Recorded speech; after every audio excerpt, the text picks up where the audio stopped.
Prize, the City University of New York. And when I entered Queens College as a freshman, I had spent 4 years at Francis Lewis High School in Queens in a special education homeroom. And while I met a lot of really cool friends there, I sort of bore the stigma of being in a special education homeroom and being treated differently. And I knew that as strong as I was as a student, when I entered an integrated classroom at my high school at Francis Lewis High School, and I gave my program card to a teacher, they saw the S code stamped on the front of it. And it took me a full week to convince my teachers that I belonged in that class. And I never forgot the sting of being separate and the sting of being treated differently. So when I entered Queens College, the last thing I wanted to do was to be associated with other students with disabilities. I wanted to prove that I belonged on my own. So I did well at Queens College, and I enjoyed my experience, but something really important was missing in my life. I felt an emptiness that I couldn't quite describe or couldn't fully and appropriately articulate. And it was only when I found a student organization for students with disabilities at Queens College that I felt at home on my campus, that I felt complete, that I felt like I belonged.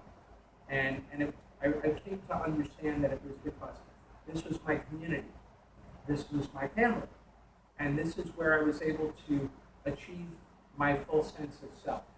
Because I realized that I was hanging out with and enjoying college life with and advocating with and agitating with other people who were just like me, who understood my struggle, who understood my story, where no explanation was necessary. And I realized that for people who didn't share that same experience, that for people who weren't students with disabilities, not only was no explanation necessary, but none was possible. Because no matter how hard they tried, they didn't share the lived experience of disability. And qualitatively, it meant a difference. And I knew that when I was among my peers with disabilities, that we were a part of a movement, that we were part of a community, that we were part of a culture comprised and formed by people who are actively redefining what it meant to be an individual with a disability, transforming it from the stigma and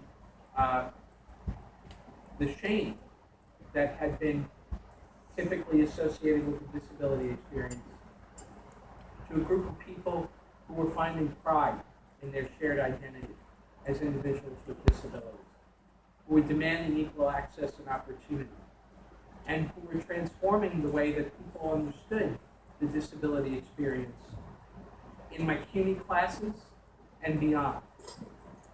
And I was proud early on that organization of students at Queens College, I was proud to know that we weren't alone. That when we started spreading the word, we realized that, there was an organization that existed 10 years before we did at Brooklyn College, so fed up. And there was an organization for students with disabilities, the Soda Club, at Queensborough Community College.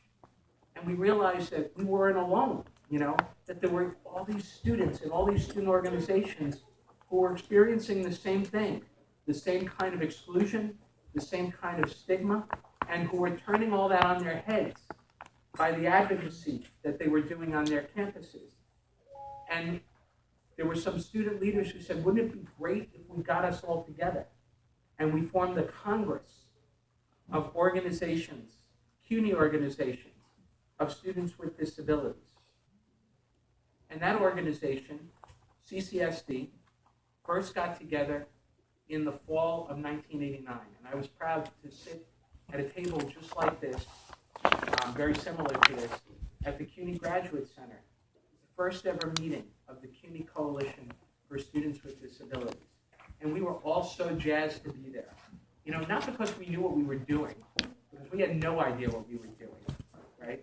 But it was just so cool to meet all other student leaders with disabilities from across CUNY campuses. It was before the internet, and it was before email, right? We didn't even know each other existed. It was all through word of mouth. And we got together in one room, and we instantly bonded with each other. And we knew that we were part of something bigger than ourselves. And we said, wouldn't it be cool if we could get together and advocate for the things that we agreed were important and make our university more accessible?